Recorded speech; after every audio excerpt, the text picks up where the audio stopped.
അഭിഷൻ ജീവിത് ആദ്യമായി എഴുതി സംവിധാനം ചെയ്ത് പുറത്തുവന്ന ചിത്രമാണ് ടൂറിസ്റ്റ് ഫാമിലി. ഈ സിനിമ കഴിഞ്ഞ മാസമാണ് തിയേറ്ററിൽ റിലീസ് ചെയ്തത്. അതിനുശേഷം കഴിഞ്ഞ ആഴ്ച തൊട്ട് OTT-യിലും റിലീസ് ചെയ്തിരുന്നു.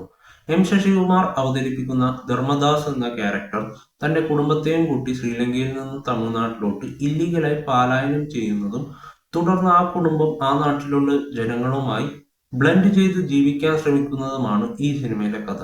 ഈ സിനിമ കൊണ്ട് സംവിധായകൻ ഉദ്ദേശിച്ചത്, അല്ലെങ്കിൽ ഇതിന്റെ കോർ എലമെന്റ് എന്നത് നന്മ തന്നെയാണ്. പക്ഷെ എന്നും കരുതി ഒരുപാട് നന്മകൾ കുത്തി നിറച്ചുകൊണ്ട് ബോറടിപ്പിക്കുകയോ ക്രിഞ്ച് അടുപ്പിക്കുകയോ ഒന്നും ചെയ്യുന്നില്ല സിനിമ.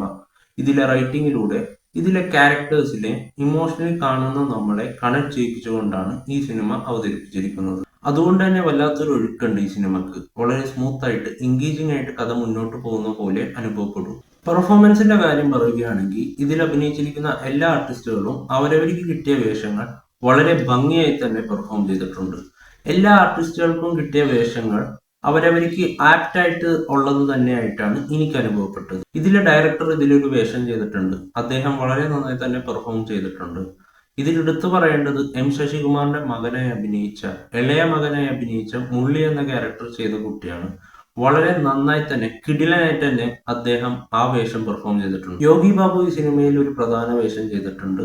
അദ്ദേഹത്തിന് പക്ഷെ കുറവ് സ്ക്രീൻ സ്പേസ് ടൈം മാത്രമേ ഈ സിനിമയിലുള്ളൂ.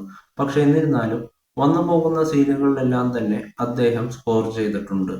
വളരെ മികച്ചൊരു ക്യാരക്ടർ തന്നെയാണ് യോഗി ബാബുവിന് ഈ സിനിമയിലുള്ളത്. ഈ സിനിമയിലെ സിറ്റുവേഷണൽ കോമഡികളൊക്കെ തന്നെ വളരെയധികം നന്നായി തന്നെ വർക്കൗട്ട് ആയിട്ടുണ്ട്. ഈ സിനിമയിലെ ഒരു സീൻ വളരെ നോർമൽ ആയിട്ടുള്ള ഒരു സീനാണ്. ഇതിനു മുമ്പും പല സിനിമകളിലും നമ്മൾ കണ്ടിട്ടുള്ളതുമായ ഒരു സീൻ റൈറ്റിംഗിന്റെ സഹായം കൊണ്ട് ഡയറക്ടറിന് വളരെ ഡിഫറെന്റ് ആൻഡ് അൺപ്രഡിക്റ്റബിൾ ആയിട്ട് ഓഡിയൻസിന്റെ മുമ്പിൽ എത്തിക്കാൻ സാധിച്ചിട്ടുണ്ട്.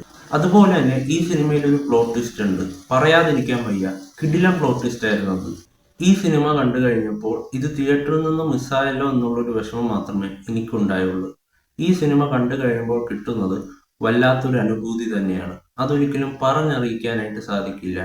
അത് നിങ്ങൾക്ക് ഈ സിനിമ കണ്ടു കഴിഞ്ഞാൽ മാത്രമേ കിട്ടത്തുള്ളൂ. എല്ലാവരും തീർച്ചയായിട്ടും കണ്ടിരിക്കേണ്ട ഒരു സിനിമയാണ് ടൂറിസ്റ്റ് ഫാമിലി. വളരെ മികച്ചൊരു feel good drama comedy entertainer വിഭാഗത്തിൽ പെടുന്ന ഒരു സിനിമയാണ് ടൂറിസ്റ്റ് ഫാമിലി. എല്ലാവരും കണ്ടതിന് ശേഷം അഭിപ്രായങ്ങൾ കമന്റ് ബോക്സിൽ രേഖപ്പെടുത്തുക.